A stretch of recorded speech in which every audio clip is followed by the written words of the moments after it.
ನಮ್ಮ ಪೊಲಿಟಿಷಿಯನ್ಸ್ ಎಲ್ರಿಗೂ ದೊಡ್ಡ ನಮಸ್ಕಾರ. ನೀವು ಈ ಹನ್ನೂರು ಶೂಟೌಟ್ ಬಗ್ಗೆ ಭಾಳ ಮಾತಾಡ್ತಿದ್ದೀರಾ. ಜನ ಪರವಾಗಿ ನಿಮಗೆ ನೋವಾಗಿ ಪಾಪ ಕಣ್ಣೀರು ಹಾಕೋತಿದ್ದೀರಾ. ನಮಗೆಲ್ಲ ಭಾಳ ಖುಷಿಯಾಗತ್ತೆ. ಈ ಥರ ಜನ ಪರವಾಗೂ ನೀವು ಇದ್ದೀರಾ ಅಂದ್ಬಿಟ್ಟು ದಯವಿಟ್ಟು ಜನ ಪರವಾಗಿರಿ. ಆ ಶೂಟೌಟ್ ಆಗಿದೆ, ಆ 3 ಜನ ಸಾಯಬಾರ್ದಾಯಿತು, ಏನೋ ಆಗಿದೆ, ಮುಗಿದಿದೆ ಕತೆ. ಅವ್ರು ಕಾಡೊಳಗೆ ಹೋಗಿದ್ದರು, ಬಂದೂಕ ತೊಗೊಂಡು ಹೋಗಿದ್ದರು, ಅಲ್ಲಿ ಶೂಟೌಟ್ ಆಯಿತು, ತಿರೋದ್ರು. ಎಲ್ಲರೂ ನೀವು ಭಾಳ ಮಾತಾಡ್ತಾನೆ ಇದ್ದೀರಾ. ಅಶೋಕ್ ಅವ್ರು ಇರಲಿ, ಕುಮಾರಸ್ವಾಮಿ ಇರಲಿ, ಆ ಮಂಜುನಾಥ್ ಇರಲಿ, ಯಾರು ಯೋಗರಾಜು, ಭೋಗರಾಜು, ಎಲ್ಲ ರಾಜುಗಳು ಮಾತಾಡ್ತಿದ್ದೀರಾ. ಈ ಥರ ಹಿಂಗಾಗ್ಬಿಡ್ತು, ಫಾರೆಸ್ಟ್ ಡಿಪಾರ್ಟ್ಮೆಂಟ್ ತಪ್ಪು, ಅದು ಇದು ಅಂದ್ಬಿಟ್ಟು. ಆಯಿತು, ಮಾತಾಡಿ. ನಾವು ನಿಮಗೆ ಒಂದೇ ಒಂದು ಮನವಿ ಇಷ್ಟೇ ಕೇಳೋದು. ನಾನು ನಿಮಗೆ ಇಷ್ಟು ಬಗ್ಗೆ ಎಲ್ಲ ಇವ್ರ ಬಗ್ಗೆ ಎಲ್ಲ ಮಾತಾಡ್ತಿರಲ್ಲ, ಪೋಚರ್ಸ್ ಬಗ್ಗೆ ಇಷ್ಟು ಮತ್ತೆ ಮಾತಾಡ್ಬೇಕಾದ್ರೆ ನಮ್ಮ ಫಾರೆಸ್ಟ್ ಸ್ಟಾಫ್ ಬಗ್ಗೆನೂ ಸಿಬ್ಬಂದಿ ಬಗ್ಗೆನೂ ಸ್ವಲ್ಪ ಯೋಚಿಸಿ. ನೀವು ಯಾವತ್ತಾರು ನಿಮ್ಮ ಸಭೆಯೊಳಗೆ ನಮ್ಮ ಸ್ಟಾಫ್ ಕೊರತೆ ಇದೆ, ನಮ್ಮ ಸ್ಟಾಫ್ಗೆ ತೊಂದರೆ ಇದೆ, ನಮ್ಮ ಸ್ಟಾಫ್ಗೆ ಟೈಮಿಗೆ ಸಂಬಳ ಕೊಡ್ತಿಲ್ಲ, ದಿನಗೂಲಿಯವ್ರಿಗೆ ಸಂಬಳ ಕೊಡ್ತಿಲ್ಲ, ಆಮೇಲೆ ದಿನಗೂಲಿಯವ್ರಿಗೆ ಬೇರೆ 26 ದಿವಸ ಸಂಬಳ ಕೊಡ್ತಿದ್ದೀನಿ ಯಾರು ಮಾತಾಡಿದ್ದೀರಾ? ಯಾರಾದರೂ ನೀವು ಎದ್ದು ಸಭೆಗಳಿಗೆ ಕಾಡು ಉಳಿಸ್ಬೇಕು, ಪಶ್ಚಿಮ ಘಟ್ಟ ಉಳಿಸ್ಬೇಕು ಅಂತ ಯಾರು ಮಾತಾಡಿದ್ದೀರಾ? ಯಾರು ಒಬ್ಬರು ಮಾಡಿದರೆ ಅವ್ರಿಗೆ ನಾವು ಒಂದು ದೊಡ್ಡ ನಮಸ್ಕಾರ ಹೇಳ್ತೀವಿ. ನಾವಿವತ್ತು ನಿಮ್ಮ ಮುಂದೆ ಬಂದಿರೋದಿಷ್ಟೇ. ನೀವೆಲ್ಲ ಲೀಡರ್ಗಳು, ಜನಪರವಾಗಿ ಓಡಾಡಬೇಕು, ಅದು ಇದು ಮಾಡಬೇಕು, ಒಪ್ಕೊಳ್ಳೋಣ. ನೀವು ಸ್ವಲ್ಪ ಯೋಚಿಸಿ. ಇವತ್ತಿನ ಸಂದರ್ಭದೊಳಗೆ ನಾವೆಲ್ಲ ಪರದಾಡ್ತಿದ್ದೀವಿ. ಕ್ಲೈಮೇಟ್ ಎಮರ್ಜೆನ್ಸಿ ಒಳಗಿದ್ದೀವಿ, ಪರದಾಡ್ತಿದ್ದೀವಿ. ಸೊ ಈ ಥರ ಇರಬೇಕಾದ್ರೆ ನೀವುಗಳು ಸ್ವಲ್ಪ ತೋರಿಸ್ಬೇಕು, ಕಾಳಜಿ ತೋರಿಸ್ಬೇಕು. ಈ ಥರ ಕಾಡು ಉಳಿಸ್ಬೇಕು, ವನ್ಯಜೀವಿ ಉಳಿಸ್ಬೇಕು, ಪರಿಸರ ಉಳಿಸಿದ್ರೆ ನಾವುಗಳು ಬದುಕೋತೀವಿ, ಮುಂದಿನ ಪೀಳಿಗೆಗೂ ಇರುತ್ತೆ ಅಂದ್ಬಿಟ್ಟು. ಇಷ್ಟೆಲ್ಲ ನೀವು ಮಾಡಿದ್ರೆ ಎಲ್ಲೆಲ್ಲೋ ಹೋಗ್ಬಿಡ್ತೀವಿ ನಾವು. ಒಳ್ಳೆಯ ವಾತಾವರಣ ಇರುತ್ತೆ, ಎಲ್ಲ ಚೆನ್ನಾಗಿ ಖುಷಿಯಾಗಿರ್ಬೋದು. ಈಗ ನಿಮ್ಗೆ ಕೇಳ್ತೀನಿ, ನಿಮಗೆಲ್ಲ ಬಹುಶಃ ಗೊತ್ತಿಲ್ಲ ಮುಂದೆ ಏನಾಗಿತ್ತು ಅಂದ್ಬಿಟ್ಟು. ಒಬ್ಬರು ಗೋವಿಂದ ಅಂದ್ಬಿಟ್ಟು ಗಾಡಿದ್ರು, ಅವ್ರಿಗೆ ಪೋಚರ್ಗಳು 2 ಗುಂಡೆ ಹಾಕ್ತಾರೆ ತೊಡೆಗೆ. ಅವ್ರು ಈಗಲೂ 2007 ಆಯಿತು, ಈಗಲೂ ಪರದಾಡ್ತಿದ್ದಾರೆ. ಅವ್ರ ಬಗ್ಗೆ ಯಾವ ಥರ ಒಬ್ಬರು ಯಾರು ಮಾತಾಡಿದ್ದೀರಾ? ಅವರೇ ಖುದ್ದಾಗೆ ಕೋಟಿಗೆ 2.5 ಲಕ್ಷ ಖರ್ಚು ಮಾಡಿದ್ದಾರೆ. ಅವರೇ ಆಪ್ರೇಷನ್ಗೆ 2.5 ಲಕ್ಷ ಮೇಲೆ ಖರ್ಚು ಮಾಡಿದ್ದಾರೆ. ಮಾತ್ರ ಇವತ್ತು ನುಂಗ್ತಿದ್ದಾರೆ ನೋವಿಂದ. ಅದು ತೋರಿಸ್ತೀನಿ, ನಿಮ್ಮ ದೃಶ್ಯಗಳು ಬರುತ್ತೆ ಏನಾಗಿದೆ ಅಂದ್ಬಿಟ್ಟು. ಸೊ ಈ ಥರ ಇರ್ಬೇಕಾದ್ರೆ ಯಾರಾದರೂ ಒಬ್ಬರು ಮಾತಾಡಿದ್ದೀರಾ? ಯಾರೋ ಒಬ್ಬರು ಸಪೋರ್ಟ್ ಮಾಡಿದ್ದೀರಾ ನಮ್ಮ ಫಾರೆಸ್ಟ್ ಸ್ಟಾಫ್ಗೆ? ಆಮೇಲೆ ನಮ್ಮ ದಿನಗೂಲಿ ನೌಕರಗಳು, ಅವ್ರಿಗೆ ಏನು ಫೆಸಿಲಿಟೀಸ್ ಇದೆ, ಅವ್ರಿಗೆ ಏನು ಕಷ್ಟ ಸುಖ ಇದೆ ಅಂತ ನೀವು ನೋಡಿದ್ದೀರಾ? ಅದ್ರ ಬಗ್ಗೆ ಯಾರೋ ಮಾತಾಡಿದ್ದೀರಾ? ದಯವಿಟ್ಟು ಇದೆಲ್ಲ ನೋಡಿ. ಹೌದು, ಯಾರೋ ಅವ್ರಿಗೆ ಪರಿಹಾರ ಕೊಡಬೇಕು, ಅದು ಮಾಡಬೇಕು, ಪೋಚರ್ಗಳಿಗೆ 3 ಜನ ಸಾಯಿಸ್ಬಿಟ್ರು, ಅವ್ರಿಗೆ ದುಡ್ಡು ಕೊಡಬೇಕು ಅಂದ್ಬಿಟ್ಟು ಎದ್ದು ನಿಂತಿದ್ದೀರಾ. ಅದೇ ಧ್ವನಿಯೊಳಗೆ ನೀವು ನಮ್ಮ ದಿನಗೂಲಿ ನೌಕರಗಳಿಗೆ ಸಂಬಳ ಕೊಡೋಕ್ಕೆ ಹೇಳಿ ಟೈಮಿಗೆ. ಆಮೇಲೆ ಅವ್ರು 30 ದಿವಸ ಕೆಲಸ ಮಾಡಿದ್ರು 26 ದಿವಸನೇ ಕೆಲಸ ಬರುತ್ತೆ. ಅದೇ ನಮ್ಮ ಹಿರಿಯ ಅಧಿಕಾರಿಗಳಿದ್ದಾರಲ್ಲ, ಬೆಂಗಳೂರಿಗೆ ಕೂತಿದ್ದವ್ರು ಅರಣ್ಯ ಭವನಗಳಿಗೆ, ಅವ್ರಿಗೆಲ್ಲ ಸಂಬಳ ಕರೆಕ್ಟಾಗಿ ಬರುತ್ತೆ. ಅವ್ರು 20 ದಿವಸನೇ ಕೆಲಸ ಮಾಡಲಿ, 30 ದಿವಸ ಕೆಲಸದವರು ಫುಲ್ ಸಂಬಳ ಬರುತ್ತೆ. ಅವ್ರು ರಜಾ ಇದೆ, ಸಂಡೇ ಹಾಲಿಡೇ, ಯಾವುದೋ ರಾಜ್ಯದ ಹಬ್ಬ ಬಂದರೆ ಅವ್ರಿಗೆ ಇದು ಮಜಾ ಮಾಡ್ತಾರೆ. ನೀವು ಅದ್ರ ಬಗ್ಗೆ ಯೋಚಿಸ್ತಾನೇ ಇಲ್ಲ.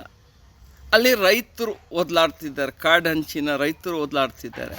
ಅವ್ರಿಗೇನಾದ್ರು ಫೆಸಿಲಿಟಿ ಮಾಡಿಕೊಟ್ಟಿದ್ದೀರಾ? ಸೋಲಾರ್ ಫೆನ್ಸ್ ಏನಾದ್ರು ಕೊಟ್ಟಿದ್ದೀರಾ? ಅವ್ರಿಗೇನೋ ಸಬ್ಸಿಡಿಗಳು ಕೊಟ್ಟಿದ್ದೀರಾ?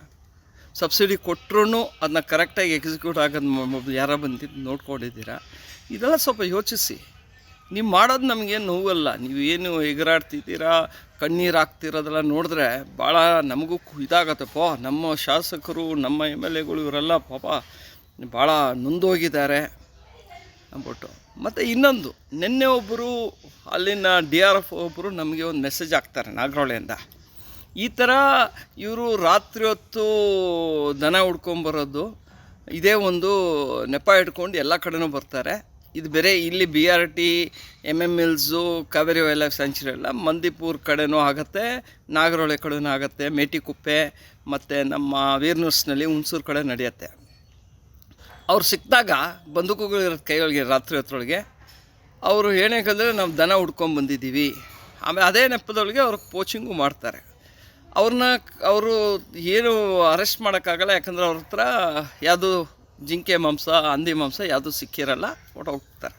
ಅವರೊಂದು ಇದು ಮಾಡಿದ್ದಾರೆ, ಮನವಿ ಮಾಡಿದ್ದಾರೆ ಇದಕ್ಕೆ. ದಯವಿಟ್ಟು ಸರ್ಕಾರದಿಂದ ನೀವೆಲ್ಲ ಇದ್ದೀರಲ್ಲ, ಇವತ್ತು ಇದರೊಳಗೆ ಮಾತಾಡ್ತಿದ್ದೀರಾ, ಅಸೆಂಬ್ಲಿ ಒಳಗೆ ಇದ್ದವರು, ಇದನ್ನು ಸ್ವಲ್ಪ ಯೋಚಿಸಿ, ಇದನ್ನು ಸ್ವಲ್ಪ ಎಚ್ಚರಿಸಿ, ಇದನ್ನು ಒಂದು ಆರ್ಡರ್ ಪಾಸ್ ಮಾಡಿ. ಅವ್ರ ಹೇಳಿಕೆ ಏನಂದರೆ ಸಿಂಪಲ್ಲು, ನೀವು ಈ ಕಾಡು ಅಂಚಿನ ಜನರದ್ದು ಏನಾದ್ರು ದನ ಕಳೆದು ಹೋದರೆ ಅವರು ಫಾರೆಸ್ಟ್ ಡಿಪಾರ್ಟ್ಮೆಂಟ್ಗೆ ಬಂದು ನಮಗೆ ಹೇಳಿದ್ರೆ ನಾವೇ ಖುದ್ದಾಗಿ ಹೋಗ್ತೀವಿ, ಅವ್ರ ಜೊತೆಗೆ ಬೇಕಾದ್ರೆ ಹೆಲ್ಪ್ ಮಾಡ್ತೀವಿ. ಅದು ಒಂದು ತಂದುಬಿಟ್ರೆ ಇವ್ರುಗಳು ಯಾರು ರಾತ್ರಿ ಹೊತ್ತು ಕಾಡೊಳಗೆ ಹೋಗೋಕ್ಕೆ ಹಕ್ಕಿರಲ್ಲ. ಅದೊಂದು ಜ್ಞಾಪಕ ಇಟ್ಕೋಬೇಕು. ಇವರೆಲ್ಲ ಒಂದು ನೆಪ ಇಟ್ಕೊಂಡು ಕಾಡೊಳಗೆ ಹೋಗೋದು, ದನ ಹುಡುಕ್ತಿದ್ದೀವಿ, ರಾತ್ರಿ ಹೊತ್ತೊಳಗೆ ಯಾರು ದನ ಹುಡುಕ್ತಾರ? ನಿಮ್ಮೆಲ್ಲ ಕೆಲವರೆಲ್ಲ ನೀವು ಕಾಡು ಪಕ್ಕನೇ ಇರೋರು, ನಿಮಗೂ ಗೊತ್ತು. ಇವರು ದನ ಬಿಟ್ಟಾಗ ರೈತರು ಬೆಳಿಗ್ಗೆ 8 ಗಂಟೆಗೆ ಬಿಟ್ಟರೆ ಅದಕ್ಕೆ ರಾತ್ರಿ ಅಷ್ಟರೊಳಗೆ ಸಾಯಂಕಾಲ ಅಷ್ಟಾಗಿ ಎಲ್ಲ ವಾಪಸ್ ಬಂದ್ಬಿಡ್ತು ಊರಿಗೆ. ಸೊ ಆ ಥರ ಇರ್ಬೇಕಾದ್ರೆ ನೀವು ಇದೊಂದು ರೂಲ್ ತೊಗೊಂಬನ್ನಿ. ಯಾರ್ದಾರು ದನ ಕಳೆದು ಹೋದರೆ ಫಾರೆಸ್ಟ್ ಡಿಪಾರ್ಟ್ಮೆಂಟ್ಗೆ ಹೇಳಿದ್ರೆ ಫಾರೆಸ್ಟ್ ಸ್ಟಾಫು ಓಪನ್ ಮಾಡೋದು. ಅವಾಗ ಏನಾಗುತ್ತೆ, ಈ ಯಾರಿಗೂ ಈ ಆಪರ್ಚುನಿಟಿ ಇರೋಲ್ಲ ನೈಟ್ ಒಳಗೆ ಹೋಗಿ ದನ ಹುಡುಕ್ತೀವಿ ಅಂದ್ಬಿಟ್ಟು ಜಿಂಕೆ ಹೊಡೆಯೋದು, ಕಡವೆ ಹೊಡೆಯೋದು, ಕೋನ ಹೊಡೆಯೋದು, ಅಥವಾ ಸಿಕ್ತರೆ ಟೈಗರು ಹೊಡೆಯೋದು, ಚಿರತೆನೂ ಹೊಡೆಯೋದು ಆಗತ್ತೆ. ಸೊ ದಯವಿಟ್ಟು ಇದೊಂದು ಯೋಚಿಸಿ. ನಿಮಗೆಲ್ಲ ನಮ್ಮ ಮನವಿ, ನೀವೆಲ್ಲ ಲೀಡರ್ಗಳು, ನೀವೆಲ್ಲ ಡಿಸಿಷನ್ ಮೇಕರ್, ಪಾಲಿಸಿ ಮೇಕರ್ಸು, ಇದು ಒಂದು ಪಾಲಿಸಿ ತನ್ನಿ. ಆಮೇಲೆ ದಯವಿಟ್ಟು ಕಾಡನ್ನು ಉಳಿಸೋದ್ರ ಬಗ್ಗೆನೂ ಸ್ವಲ್ಪ ಮಾತಾಡಿ.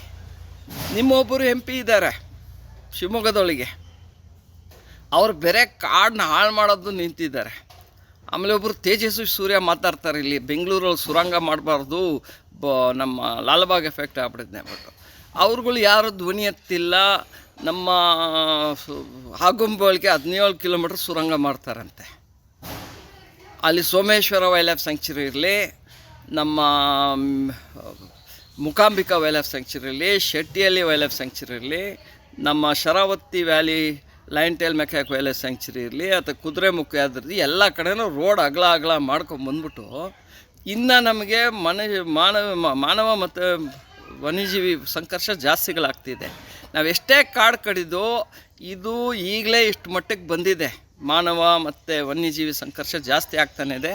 ಇದು 10 ಪಟ್ಟಾಗಲ್ಲ, 100 ಪಟ್ಟು ಆಗತ್ತೆ. ಸೊ ಕಾಡನ್ನು ರಕ್ಷಣೆ ಮಾಡೋದೊಂದು ಪಾಲಿಸಿ ತನ್ನಿ. ನೀವು ಯಾರಾದರೂ ನಮ್ಮ ಅಸೆಂಬ್ಲಿಯೊಳಗೆ ಎದ್ದು ನಿಂತು, ಆ ಪಾರ್ಲಿಮೆಂಟ್ ಬಿಟ್ಬಿಡಿ, ಅದು 3 ಪಾಸ್ ನಾವು ಮಾತಾಡೋಲ್ಲ, ಯಾಕಂದರೆ ವೇಸ್ಟ್ ಆಫ್ ಟೈಮು. ನಮ್ಮ ಅಸೆಂಬ್ಲಿಯೊಳಗೆ ಯಾರೋ ಎದ್ದು ನಿಂತ್ಬಿಟ್ಟು ಹೌದು ನಾವು ಕಾಡು ಉಳಿಸ್ಬೇಕಂದ್ರೆ ನಾವು ನಿಮಗೆ ಕಾಲು ಬಿದ್ದು ಬೇಡ್ಕೊತೀವಿ, ನಿಮ್ಮ ನಮಸ್ಕಾರ ಮಾಡ್ತೀವಿ.